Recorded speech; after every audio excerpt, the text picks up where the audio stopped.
के तपाईँहरू खाम भाषा सिक्न चाहनुहुन्छ? सिक्न चाहनुहुन्छ भने मेरो पेजलाई फलो गरिदिनु होला।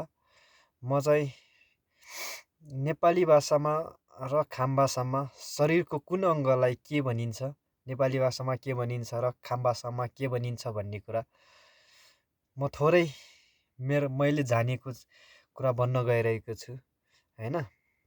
अनि त्यसमध्ये यो भयो टाउको होइन। टाउकोलाई हामीले खाम भाषाबाट खप्पर भन्छौँ।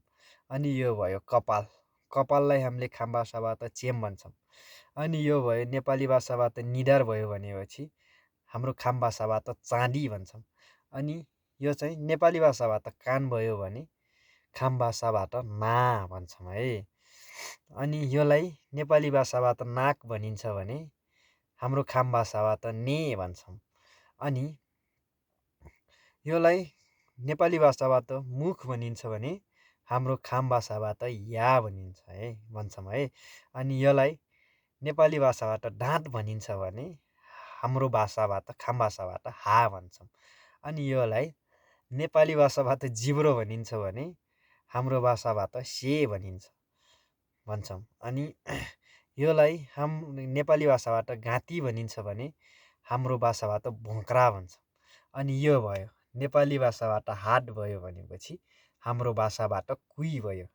अनि यो भयो औँला। नेपाली भाषाबाट औँला भयो भने हाम्रो खाम भाषाबाट कुइसै। अनि यो चाहिँ नेपाली भाषाबाट नङ भयो भने हाम्रो भाषाबाट नङ्रा भन्छौँ है। नङ्रा भन्छौँ। अनि योलाई हाम्रो भाषाबाट नेपाली भाषाबाट पेट भनिन्छ भने हाम्रो भाषाबाट भुँडी भन्छौँ। यो तल जुन हुन्छ नि कम्मर, नेपाली भाषाबाट कम्मर भनिन्छ भने हाम्रो भाषाबाट वाङ भन्छौँ। अनि खुट्टा, नेपाली भाषाबाट खुट्टा भनिन्छ भने हाम्रो भाषाबाट खङ भन्छौँ है। हस् त यति हो आजलाई।